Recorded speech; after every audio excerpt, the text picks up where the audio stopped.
Ito po yung food namin. Ayan, magluto daw ako ng pansit canton. Dahil masarap ang pansit canton na ginawa ko dati. So, ayan.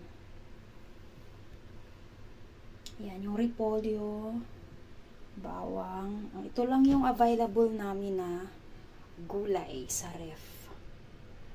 So, ayan yung aming sasiw. Ayan yung aming ingredients. Kahit hindi siya kumpleto, pwede na. Busog na naman ang tummy. Laman tiyan na naman. O, diba? Lutong Pinoy. Yan, maraming bawang. Repolyo. Yan po yung aming food sa dinner. Dinner na namin to, guys.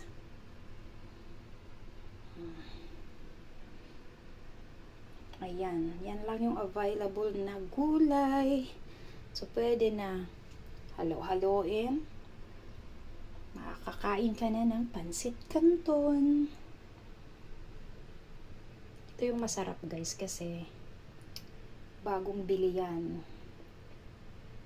Pang sahog. Yan lang.